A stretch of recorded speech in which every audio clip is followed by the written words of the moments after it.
Before we begin, please stand for the Pledge of Allegiance. I pledge allegiance to the flag of the United States of America and to the republic for which it stands, one nation, under God, indivisible, with liberty and justice for all. We'd like to thank our candidates for attending this evening.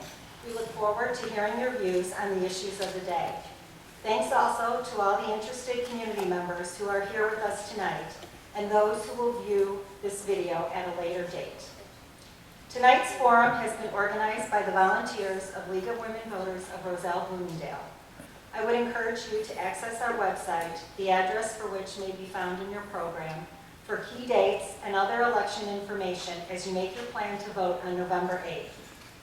The League of Women Voters Education Fund sponsors Vote411.org voter guide, and we encourage you to all check out this useful tool as you make your voting plan. Please also remember to vote the entire ballot. A constitutional amendment, several propositions, as well as judicial races are included in this general election, and Vote411 has information on all of this. Early voting is currently underway at the Office of the Election Authority, which is being held at the DuPage County Fairgrounds, Building 5. On Monday, October 24th, early voting begins in locations throughout DuPage County, such as Stratford Square Mall. Now I'd like to introduce the moderator for today's event, Barbara Lymans, from the League of Women Voters of Wheaton. At this time, I will turn the program over to Barbara.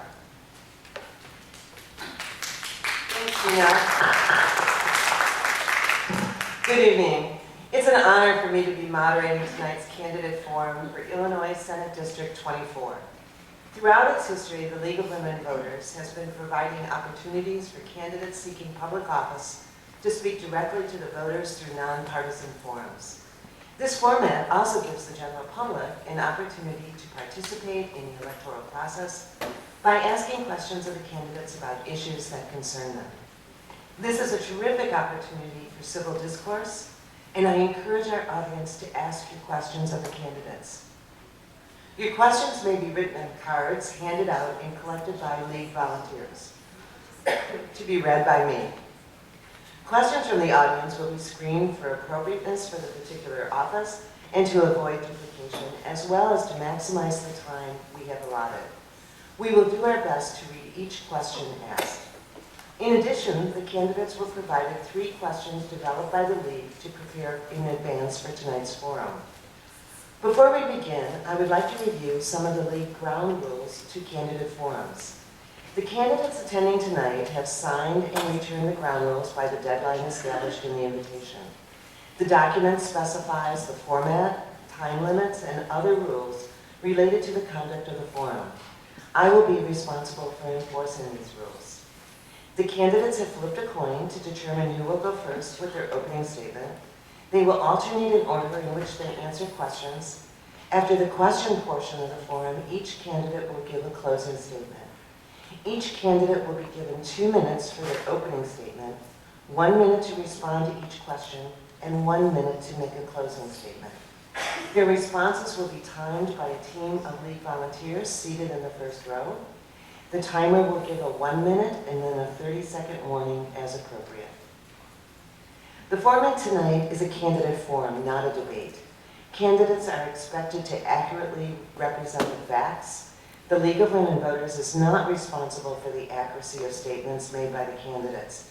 It is the responsibility of you, the public, news media, opposing candidates, to fact-check statements made by the candidates if deemed necessary. This forum is being held as a service to you, the voters, so you can hear directly from the candidates regarding their qualifications for their respective offices. Candidates' responses reflect their own views and opinions, and they will refrain from commenting on the views of other candidates. The event tonight is being live streamed on YouTube or Facebook and recorded.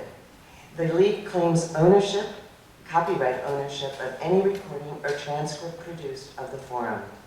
The forum will be posted in its entirety on the League of Women Voters of Roselle website, social media platforms, and Vote411 voter guide. The video will also be shared with the State League of Illinois Voter Guide. Any use of the forum recording requires the express written approval of League. Audio and video must be broadcast unedited and in its entirety except by media reporting on events. We had hoped tonight that we would also be able to host a forum for the candidates for Illinois House District 48. The League's voter services team made every effort to find a date acceptable to all 4 candidates. Jennifer Saniltro ultimately declined our invitation. League policy does allow her opponent, Azam Nizamuddin, to give 2 minutes to introduce himself.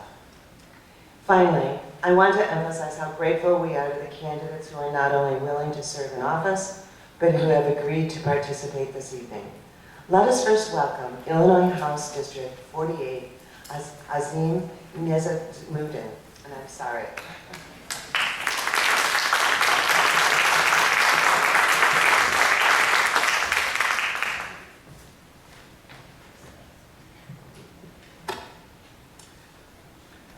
Good evening, everybody. Thanks to the League of Women Voters for convening this important forum and for inviting us to speak tonight. My name is Azam Nizamuddin. If you can say Schwarzenegger, you can say Nizamuddin. I always hit that 100% of the time. I live in Bloomingdale with my lovely wife and 4 wonderful children. 2 of my children graduated from Lake Park High School, so I'm really excited to be here tonight, and 1 still attends. As an attorney and a former college professor at Loyola University, I have been solving problems for working families all of my life. I have represented victims of domestic violence and represented victims of fraud and have sued companies to right what was wrong and for unfair business practices. If I'm fortunate enough to be elected by you and the people of my district, I will, number 1, seek to bring manufacturing jobs back to Illinois that we've lost for many years. 2, protect everyone's fundamental rights, but especially a woman's right to choose. 3, to keep our neighborhoods safe by not only funding law enforcement, particularly with respect to technology and tools they need, but also to make sure that military-style weapons with high-capacity magazines do not find their way into our neighborhoods. And 4, I will serve as a watchdog against Big Pharma and other corporations that produce unsafe and harmful drugs and gouge the prices of seniors. Finally, I'm running to preserve and protect our democracy from those that undermine democratic institutions, such as our integrity of our voting and electoral system, and attacking public officials and law enforcement, or cheering on those who do. It's really unfortunate that my opponent chose to attend the January 6th insurrection against the ratification of a lawful 2020 election result.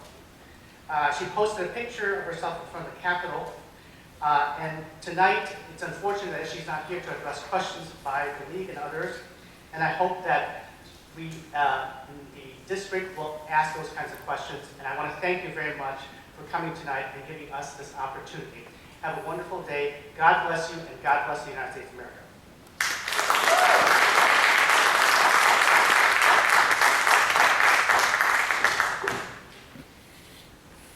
Now we will continue with tonight's forum for the Illinois Senate District 24.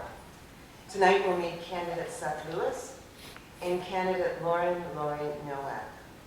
Thank you both for joining us. I feel so far away from you. Let us begin with opening statements. Candidate Lewis, you have 2 minutes for your opening statement. Okay, can you hear me out there? Let's do a little mic check. All right, we're good. Good evening, everyone. My name is Seth Lewis. I'm your current state representative representing not only the Medina, Bloomingdale, Roselle area, including Hanover Park, Wooddale, a little bit of Bartlett. My background, I'm an engineer, married for 25 years, current small business owner as a State Farm agent. My wife and I have 2 boys that are the 5th generation to live in Illinois. My goal as your state representative these past 2 years has been to make Illinois a place where people want to live. It's a very simple concept in which we lose it? No. There we are. It's a concept in which I go down and I talk to my fellow legislators about what Illinois needs. When you look at our logistics, our location, our labor force, our low-cost energy, Illinois should be at the top of the list. And unfortunately, though, we find ourselves usually at the bottom of the list or named one of the worst. I want to use my experience to take the initiative in the Senate to go from worst to first as a state, so that we can afford to live here, so that we can afford to bring our families and have them stay here. That is my goal. In my first 2 years, I was named the best House Republican to work with by my colleagues in the House. I currently live in the district I'm running for, and I look forward to this forum in which to exchange ideas, and I appreciate your attendance. Thank you. Thank you. Candidate Nowak, you have 2 minutes. Thank you so much. Thank you for help. Yes. Are you on? It's working? Sort of? Okay, now it is. Okay, sorry. So thank you for hosting this event, and thank you for everyone who's attending. My name's Laurie Nowak, also running for the State Senate in the 24th District. There's nowhere that I would rather be on International Day of the Girl than at a League of Women Voters Forum. So my career has been focused on public service over self. I started upon graduation as an AmeriCorps member, and I've also worked as a community outreach coordinator for local government, an educator. I've been an interpreter in the early intervention home therapy program, which suffered greatly under Rauner's leadership, quote unquote. I was also the youngest woman to be elected on the DuPage County Board back in 2012.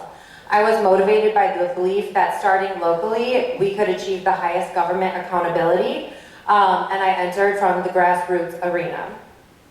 I believe that also that Illinois should be a place people want to stay, but I believe that we do that by investing in families, in preserving our fundamental freedoms, and making sure that we address social issues. I want to alleviate the pressure on the middle class, working families, and fixed income seniors, and continue the work that I've done both professionally and in elected office on the county board. I believe that healthcare, housing, education, safety, justice, political representation, a clean environment, and unabridged human rights should be something that every person can afford to access. Illinois has been a leader on a lot of those things, but we can also continue moving forward. We don't need to stagnate. And I think right now, with the current leadership that we have in the governor's office and with state legislature, that we can continue to do that when I'm on the state senate. Okay, thank you. Sorry. Thank you. Candidate Nowak, the first question will start with you. It's a 2-part question. What are your budget priorities for Illinois, and what are the most important challenges facing our state? Candidate Nowak, I'll read it one more time. What are your budget priorities for Illinois, and what are the most important challenges facing our state? So I believe that the budget is a reflection of our values. I'm also a student of public administration and public policy in grad school right now, and so that's a concept that we really focus on a lot. I think that, first of all, if the budget didn't pass, we would not be able to fund the programs that are critical to the people of the state of Illinois. And in order to pass the budget, you have to vote yes on the budget. The credit upgrades that we've seen recently, the 6 that we've seen under Governor Pritzker, were made possible by people who participated and worked closely with him. I believe that the budget priorities would be environmental sustainability and green jobs. We don't need to pit those two against each other. Resilient, equitable economy. Safe and affordable child and senior care, affordable health care, and Thank you. Thank you. Candidate Lewis, what are your budget priorities for Illinois, and what are the most important challenges facing our state? So when voting on the budget, we have to remember the promises we made. And there are statutory things in which the budget requires us to vote on. There is SB 1, which also puts in $350 million extra in education. We just passed the Clean Equitable Jobs Act, which takes $600 billion that we have to put out. So keeping the promise is my #1 issue. Making sure the budget is balanced as well. For the past 2 years, we've absorbed approximately $8.5 billion of federal COVID dollars into our budget. Fortunately, we did not start any new programs. We just met our statutory promises. We put $1 billion into the reserve fund, and that is what's allowing us to have 6 credit upgrades. The legislature did what it was supposed to these past 2 years, making it for the next 4. Thank you. Candidate Lewis, this question will begin with you.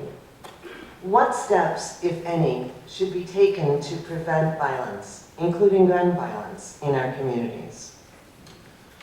1, we need to sustain our support for local law enforcement. 2, we need to reform acts that are going to prevent public safety and allow more criminals on the street. We're doing the exact opposite in our districts as to what we want, what we feel we need. We're currently making our neighborhoods less safe. If you ask 100 out of the 2 state's attorneys and sheriffs, and we need to support mental health. We need to take the weapons away from individuals who do not have the ability to use them properly and safely. And weapons, as we just found, we saw a knife attack in Las Vegas. Mental health has more of an issue on public violence than the actual device being itself. Thank you. Candidate Nowak, what steps, if any, should be taken to prevent violence, including gun violence, in our communities? Thank you. I have a lot of ideas on this subject. I think along the lines of mental health, we really do need accessible and affordable health care, and we need to ensure that as much as we can. I believe that we need to embrace a partnership and prevention model with law enforcement based on conversations with police officers who are in my public administration program. They consistently say that it is a lot of time mental health concerns or addiction concerns that they are called into, and that those are the situations that escalate and become violent. So we really need to embrace these entities working together. They also say that it's very hard for them to attract new people, even increasing the salary again and again. So I think we need to approach it a new way because that hasn't worked. I'm also a candidate who's received the Gun Sense distinction from Moms Demand Action. I would support a ban on ghost guns and assault weapons, and I would like to see a quota for law enforcement on tracking down assault weapons that are out there. Thank you. Candidate Nowak, this question will begin with you. What do you think are 1 or 2 of the greatest environmental challenges? And do you have a preferred policy to address these concerns? Yes, so I actually studied environmental studies, Spanish, and journalism at Knox College. My senior capstone project was about economic opportunity when it comes to renewable energy in the state of Illinois. For far too long, we've allowed rhetoric that pits environment against economy, and it simply does not have to be that way. We have a lot of opportunities for green jobs and manufacturing of, for example, electric vehicles and all these cutting-edge technologies that are getting better and more affordable by the day. I also think that suburban sprawl is a problem that we need to take a creative solution. A lot of these vacant buildings, instead of plowing down more land that's undeveloped, we can look at these vacant buildings and maybe allow for economic development when it comes to small businesses or minority businesses. I was also the vice chair for the DuPage County Environmental Committee, where I helped implement the Cool Counties program and the Community Garden Partnership among stakeholders. Thank you. Thank you. Candidate Lewis, what do you think are one or two of our greatest environmental challenges? And how do you have a preferred policy to address those concerns? So I'm going to take this at the state level because climate change is a global problem, and we are the state of Illinois that has zero impact on the globe. Here in Illinois, lead pipes are our #1 issue, and those who are suffering from lead poisoning. We need to replace those pipes in the city of Chicago because children are getting water that is tainted with lead, which we all know is bad. We need to make sure that is funded, of which I supported those bills in the House. When it comes to our infrastructure, we need to make sure our infrastructure is efficient. It's built in a way in which people can transport themselves most effectively. And if you look at the advent of electronic vehicles, we need charging stations here in Illinois in which to charge these vehicles. We have a goal of 1 million cars on the road by 2030. Let me finish the statement. And we don't have a plan to charge them, were Mr. Lewis's final words that were cut off with the microphone. Final words. Candidate Lewis, the next question will begin with you. Do you think the Safety Act should be repealed? If yes, please give your specific objections to the act. If no, why do you think it represents positive reform? So you use a word there that says repeal, and I'm not on the record of that. I'm on the record for reform. It's a 800-page, almost 800-page bill that is not going to be repealed. It's going to be improved. Specifically, what's coming up on January 1st is cashless bail. There's a program out there that's in the state of New Jersey in which 102 of our 102 state's attorneys agree with. What Illinois has is 100 out of our 100 state's attorneys disagree with. 100 out of 102 of our state county sheriffs disagree with the cashless bail provisions in the Safety Act. I trust Bob Berlin. I trust Jim Mendrick. They are the ones who are going to be implementing this portion of the law. They have a fix. We just need the General Assembly to take up that fix in veto session. Thank you. Candidate Nowak? You have the same question. Yes, so I support many aspects of the Safety Act. I support the additional funding for law enforcement training, for officer mental health and wellness, for increased body cameras. These are things that help make our police officers safer and our community safer. I also think that our justice system should be based on a threat to public safety or risk rather than riches. You should not be able to pay your way out. I'm going to ask the audience to please hold your inner comments and not react. I appreciate that though. So I definitely agree that dialogue is important, incorporating suggestions, being humble and open to feedback. These are important aspects for not just this act, but for any. I do take issue with public figures who are either intentionally, you see on social media. Thank you so much. Sorry, stay tuned for more later. Candidate Nowak, this question's for you. What measures would you support to make the legislative redistricting process more open and accountable to input about district maps from individuals and communities? Okay, thank you. Yes, I agree that the way it's done now is probably not the best way. I am not in favor of gerrymandering. I do believe that we should have a citizen commission, and this is something that I don't think we should stop with the map process. I think that participatory government at all levels, we need more citizen input. We need to bring issues to the people so that they can even have a voice on this.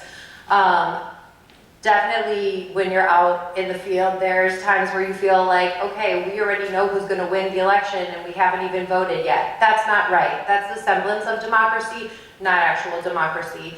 So I definitely agree that we need work. I think having a bipartisan commission so that we can hear from multiple points of view on the issue and have some checks and balances in place, that those are opportunities to make improvements.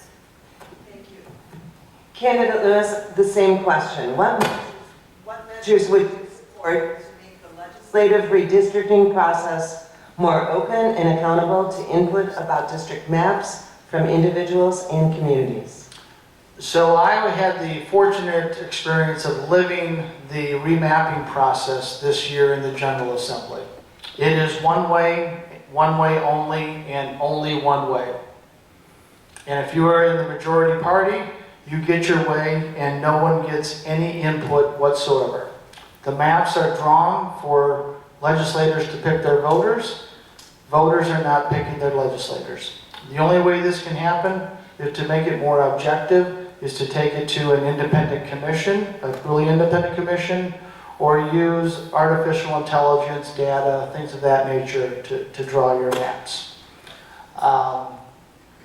But until the entire country does it, Illinois will be led by the Democratic leadership in gerrymandering, and other states will be led in the Republican gerrymandering. Thank you. Candidate Lewis? This question will begin with you. Do you think the state is doing enough to increase access to effective mental health care? Would you do anything differently?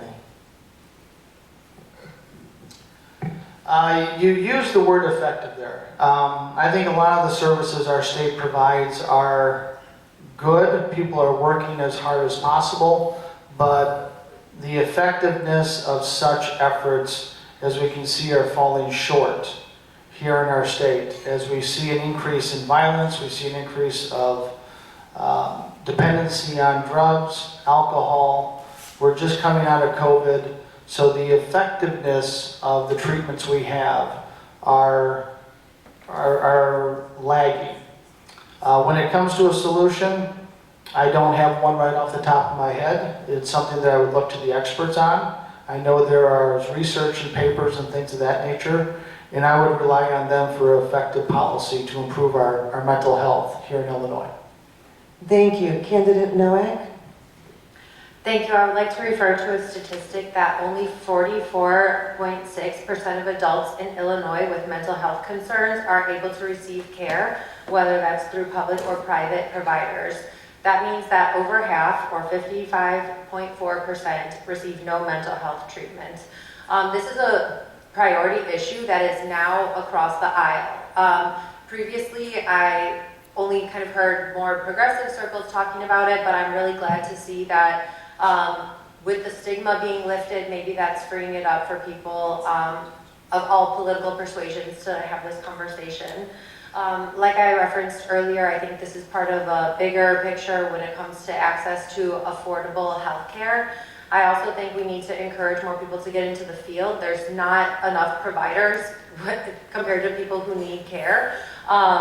And I think, you know, when you look at the compensation that a social worker receives, they're barely making it, and they're doing very mentally, emotionally grueling work, and we need to address that. Thank you. Candidate Nowak, this question will begin with you. What is your view on women's reproductive rights and possibly potential anti-abortion legislation? I would like a man to make all decisions for me. Just kidding! It's wild. How is it that we're even having these conversations about whether women can make decisions about their own lives? It's honestly insulting. And I believe that bodily autonomy, yes, women should have it. My family are all in the healthcare field, especially with women and children's health. So again, based on their experiences, hearing kind of like stories from different patients and different situations that they've encountered.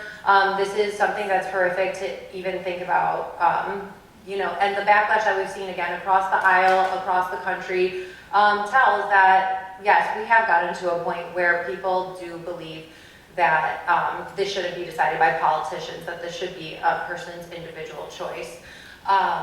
Thank you so much. Candidate Lewis. Very quickly, I'm pro-life with exception, rape, incest, life of the mother, and I do not intend on introducing any legislation related to this issue. Thank you. Candidate Lewis, what specific types of gun legislation will you support while preserving Second Amendment rights?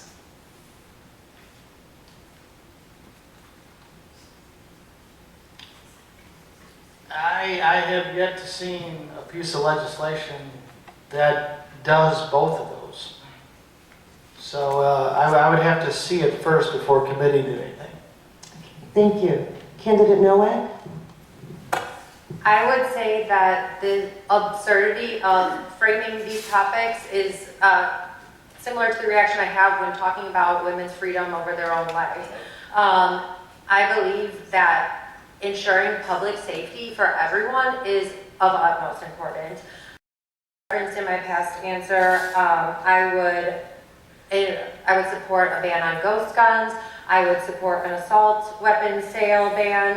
And I would also like to see quotas for law enforcement when it comes to tracking down the weapons that are out there that are in the wrong hands. There's also been talk about people having revoked FOID cards. That's something that we need to crack down on. And I also think that we need to do better screening when it comes to the process of being able to obtain a gun. We've seen far too many examples where people, even legally, are able to obtain a weapon, and we have to address that. Thank you. Thank you. Candidate Nowak, we'll start with you. What is your view on reducing the number of taxing bodies in Illinois? Thank you. This is something that, as a DuPage County board member, I brought up. Basically, it was a Republican-dominated board at the time, and they all loved talking about small government, cutting waste, tightening belts, but when I would propose, why is the general public paying for basically a private airport that we cannot just walk in and buy a ticket to, in reference to the DuPage County Airport? If this is for business use, why isn't it business interests that are funding it? When it comes to duplicative units of government between the village, the township, and the county, there's definitely room for consolidation, and it's something that I'm frankly surprised we haven't seen more action around. I think we need to give teeth to these, and there's also possibly some school districts that we can look at to reduce overhead costs by combining. So there's a whole host. I don't have time, but I'd be happy to talk more after. Thank you. Candidate Lewis, what is your view on reducing the number of taxing bodies in Illinois?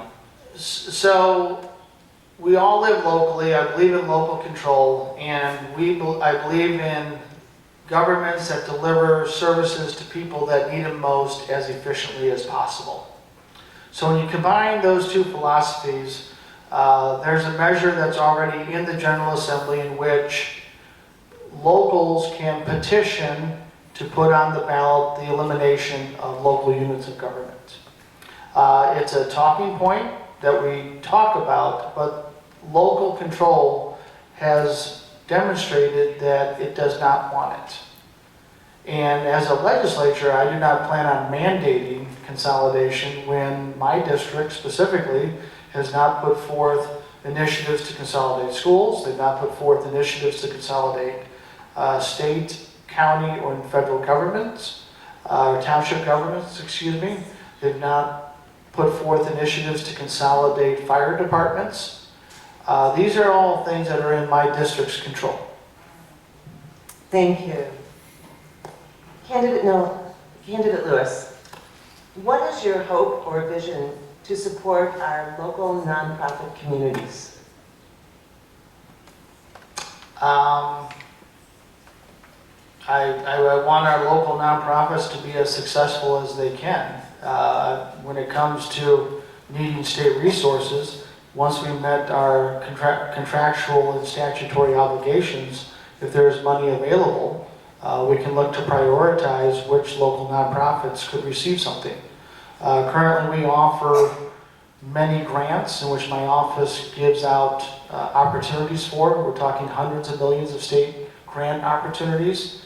We rely on the nonprofits in which we're sending this information to apply for them. But local nonprofits are very important to the overall infrastructure and morality of the community. Thank you. Candidate Nowak, same question. Yes, so I believe that we need to cut waste and inefficiencies in order to fund social services. Again, ironically, people whose talking points are about small government and, cutting the fat or whatever the sayings are, I don't know, I don't say them, but, they would rather cut the services without cutting these wasteful, duplicative entities. I think it's also interesting that at the local level, the majority of the elected officials, in the township and municipal government are these same Republicans who keep talking this same talk. So if they failed to introduce something, I would ask them to kindly please stop talking that they are so efficient and cost-saving when we're not seeing that. I've worked in nonprofits, I've worked in business. I've seen so much waste in business, whether it's a small family-run business or a larger entity. Nonprofit organizations on shoestring budgets, we could take notes. Instead of saying run government like a business, we should say run it like a nonprofit because they know how to stretch a dollar. Thank you so much. I would encourage the audience at this time that if you have any questions now in your mind, to raise your hand, and a league volunteer would be happy to bring you some paper and pencil. But moving on to the next question, Candidate Nowak, do you believe our election systems in Illinois are robust and secure? Do you have any changes that you would suggest? Thank you. So I believe that, for example, Clerk Jean Kazmarek has done a phenomenal job making improvements. She has simultaneously expanded the ease and access of voting while also increasing the security of voting. So now you can vote anywhere on election day. Your own personalized ballot is printed for you, so there's nothing that can be hacked. And personally, as an election judge, I do see that there's a lot of seasoned people who have worked and who are ensuring integrity on the ground. I've also seen people try to violate certain things, whether that's voters or candidates. So we really need election judges who are experienced and trained, and I think we need to put more funding into that to help expand the training so that they can enforce the rules properly. Thank you. Candidate Lewis, do you believe our election systems in Illinois are robust and secure? And do you have any changes to suggest? I can only speak for DuPage County. I believe our election systems are robust and secure. Thank you. I have one question here. I was going to end with this question, but I'll do it now while we're waiting for some more to come forward. And we'll start with Candidate Lewis. How do you describe democracy, and how do you promote these ideals in your daily practices? So democracy starts with participation, and I am here participating in a forum in which no one is talking about business, no one's talking about our livelihood, no one's talking about jobs, no one's talking about how to make Illinois a place where people want to live and how to feed their families and how to buy a gallon of gas versus a gallon of milk. But this is democracy, where you take questions about anything and everything. And I'm not afraid to be here. I'm not afraid to give my opinion. And I appreciate the process, and I think it's very good. And it's something that we can debate in a very, very civil manner. So I thank the League of Women Voters for putting this on. Thank you. Candidate Nowak? This is actually the topic that I believe I will do my master's program final project on. I am extremely passionate about participatory government. I think there's been a lot of exciting projects like participatory budgeting. When I was on the DuPage County Board, I pushed for increased transparency. For example, the committee meetings. That's where the bulk of the discussion was supposed to take place, but the minutes were bare bones and it was really inaccessible to people. Now, thanks to a global pandemic, 10 years later, we finally are recording committee meetings, but that's something where I think, again, being proactive. When I talk to people, I pass out a community issue survey. I ask people, what are you worried about? What are you excited about? And I genuinely want to hear from them. I believe that we need checks and balances, and I believe that we need to make this as interesting and bring it to people where they're at in their busy lives. Thank you. Okay. Thank you. Candidate Nowak, what are your views on the accessibility to maternity leave? Would you work to increase leave? Would you support it being paid or unpaid leave? Yes, I definitely support paid maternity leave. Is it allowed to finish my last thought or no? Probably should Probably answer not. this question Okay. first. Okay, sure, all right. So I definitely support paid maternity leave. This is a really big blind spot when it comes to talking about economic issues, is the impact on women, especially with the domestic expectations when it comes to children and even, taking care of partners or taking care of parents. Like, all this falls on women in addition to their career. And a lot of times women feel like they have to pick and choose. So I definitely support paid maternity leave. There's also been different interesting pilot programs around the world that have paternity leave, and a lot of interesting studies about kind of how those have played out. So I definitely think that early childhood and being able to bond with your partner and your infant and your family in those critical moments sets families on the right foot, and it's a shame people cannot access that.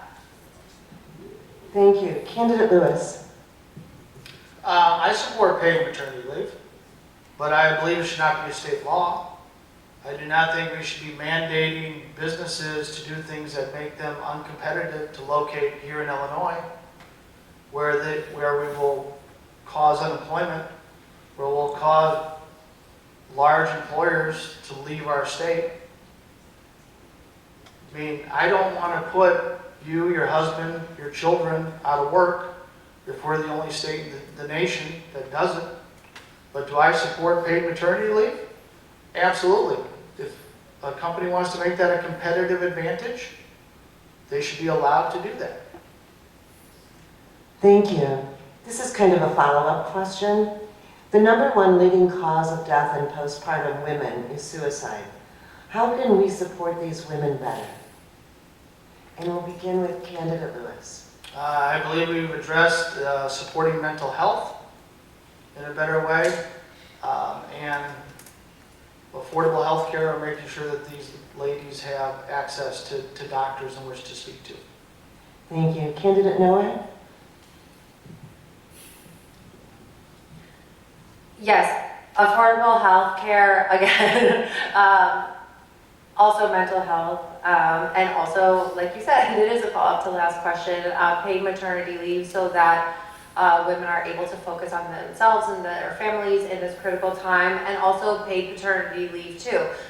Again, there's a lot of stigma, a lot of shame that we still see around mental health issues, and the fact that postpartum depression is not something that is commonly talked about, and women feel like there's something wrong going on if their husbands were also able to take some time to stay home, which again, the way the economy has been squeezed for working families, that's not possible. Back in the a couple decades ago, families could survive on one paycheck, and now it's almost like any adult and teenager needs to be working multiple jobs to contribute. Like, wages have not kept up. And that's also something we saw with Roe v. Wade, that businesses are choosing states that are friendly, choosing states friendly to women. This is a follow-up question that's been submitted to the discussion we had earlier. What is an appropriate bail structure for pretrial detainees that is fair and equitable, yet keeps violent criminals off the street? And we'll begin with candidate Nowak. I'm sorry. Yes, so like I said before, I definitely believe that we need to focus on whether someone is a flight risk or a safety risk, not whether someone is not rich enough to buy their way out and await trial at home. I think my only concern with that is if we had judges who we saw a pattern that the people they determined to be flight and safety risks were, for example, minorities or lower income people. We definitely don't want it to be a situation where we have a system that's resulting the same, even though we're trying to put these protections in place. So I think additionally, we need to say, you know, if we do see a pattern emerging with certain judges and we think that there might be discrimination at play, how do we move forward with that? Thank you. Candidate Lewis. The cashless bail system that is currently in place in the state of New Jersey is what is supported by 102 of our 102 state's attorneys. It gives the judges far more discretion. It lowers the burden of proof for flight risk and danger to the community. It's a model that's been there for 4+ years. And again, it's supported by 102 of our 102 state's attorneys. It's what should be implemented here in Illinois. Thank you. Candidate Lewis. Do you believe a state legislature can overturn presidential election results determined by popular vote? I would say no. Okay. Candidate Nowak? I would also say no. Thank you. That gives us time for another question. So we'll start with, I didn't even get to mark it down. Candidate Nowak, what can the state do to improve public transportation throughout the state? This is an issue that I think we don't talk enough about. I was fortunate enough to study abroad in Argentina during undergrad and to teach abroad in Spain just a couple years ago. It's funny, I was at a conference and there was someone who was saying, Americans, we like our cars, we don't want to be boxed like cattle into a train, and I thought it was the wildest thing I had ever heard because the freedom that comes with reliable, accessible, affordable public transportation, nothing compares. I would choose that any day over a car.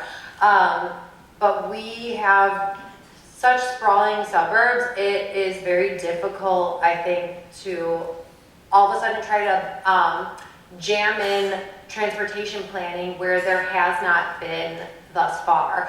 I would also like to challenge elected officials who think transportation is fine to rely on public transportation for one day. Take the PACE bus around and be standing on the roadside splashed with rain as we see tonight. Thank you.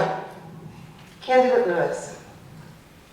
So as an elected official, I support Metra, I support RTA and their leadership in trying to make public transportation more affordable and more accessible in our areas. But it's a local control issue coming from the city of Chicago or the suburbs.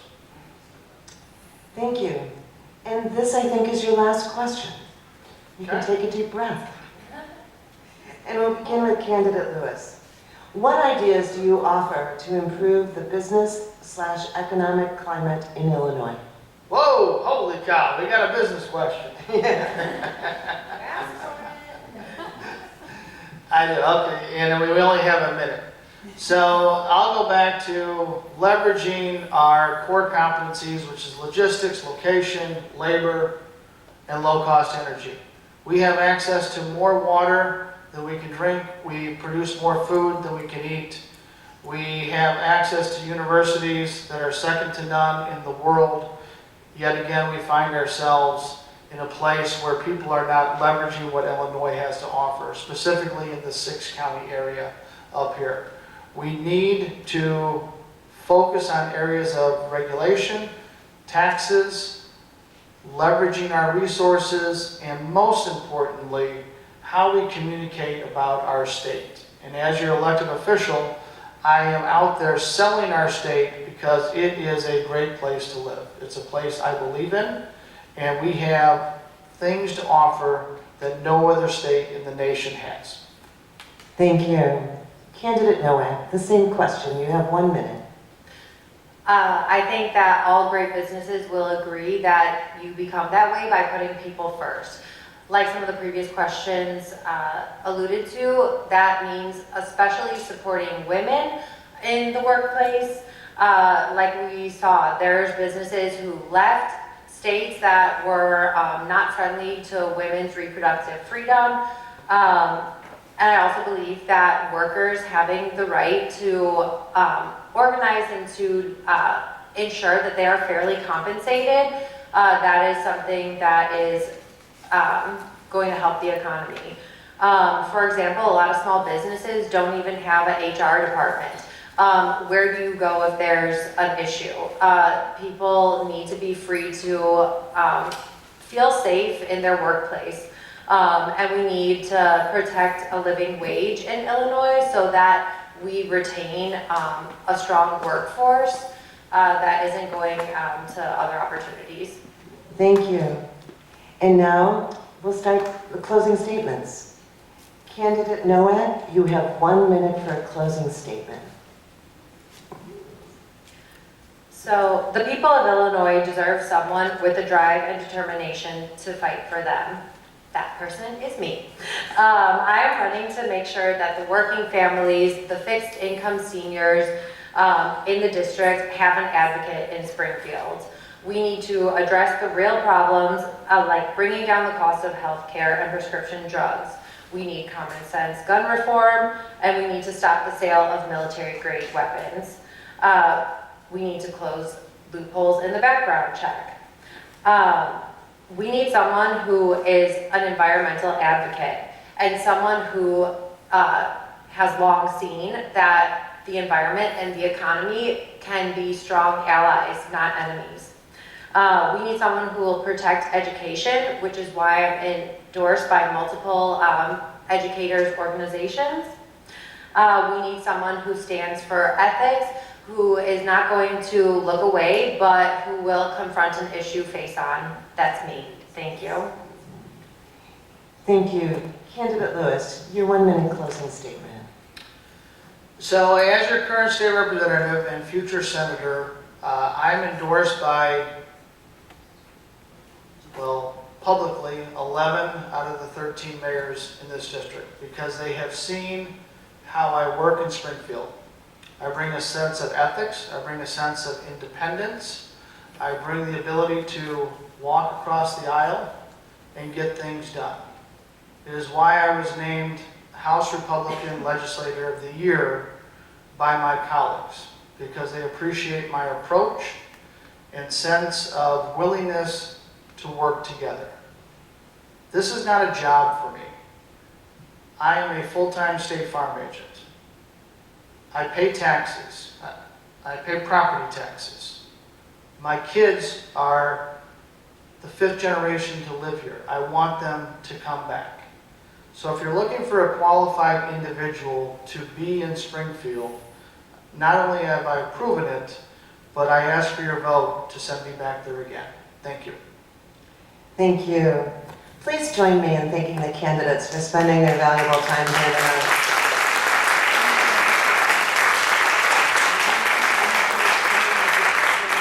And I want to thank you all for coming up on a rainy evening. Our democracy thrives when all of us are engaged.